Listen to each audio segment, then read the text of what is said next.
আর্য সমাজের সন্ত সূর্যানন্দ মহারাজের উপর আক্রমণ হলো না, পুলিশ প্রশাসন জবাবদাই জবাব দাও। ভারত মাতা কি জয়, ভারত মাতা কি জয়। আজ আর্য সভার উদ্যোগে প্রতিবাদ এবং শিক্ষার কর্মসূচি আমরা রাজ্যপালের কাছে আমরা স্মারকলিপি তুলে দেব এবং আমরা যে ন্যক্কারজনক ঘটনা ঘটেছে ভগবানপুরে সেটা আমরা সবিস্তারে তাকে জানাতে চাই এবং সেই লক্ষ্যেই আমাদের যাত্রা শুরু হয়েছে। আপনারা সকলেই জানেন যে গণতন্ত্রে সমস্ত মানুষের ধর্মাচরণের সাংবিধানিক অধিকার রয়েছে নিজস্ব ধর্ম পালনের।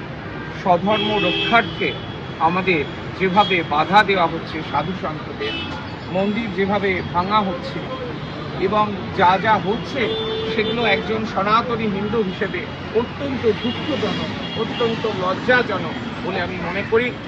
এই ব্যথা, এই বেদনা সূর্যানন্দ মহারাজ তাকে যেভাবে মারা হয়েছে, প্রাণঘাতী হামলা, যথেষ্ট সিরিয়াস কন্ডিশনে তিনি এখনও হাসপাতালে ভর্তি আছেন। আমি শেষ যে খবর পেয়েছি ওনাদের থেকে তাতে অত্যন্ত মর্মাহত এবং গোটা বাংলা এবং ভারতেরও এই খবরটি ভারতের বিভিন্ন জায়গায় পৌঁছেছে, শুধু পশ্চিমবঙ্গের মধ্যে সীমাবদ্ধ নেই। তারা মর্মাহত। সাধু সন্তের কাজ সাধন, ভজন, পূজন, স্মরণ, মনন, কীর্তন করা।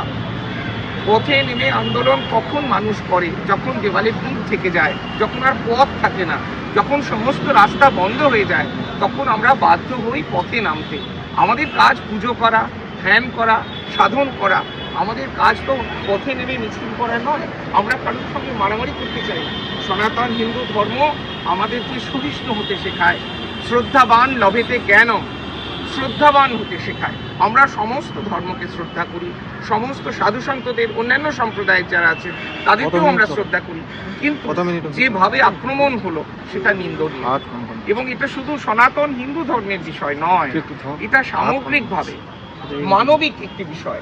একজন সন্ত কত কষ্ট করে সাধু হয়। আপনারা দেখছেন এরকম পোশাক, এটা জ্ঞান অগ্নির রং, আমরা চলতি কথায় বলি ত্যাগের রং। তার উপরে গায়ে হাত তোলা, এটা অত্যন্ত লজ্জা।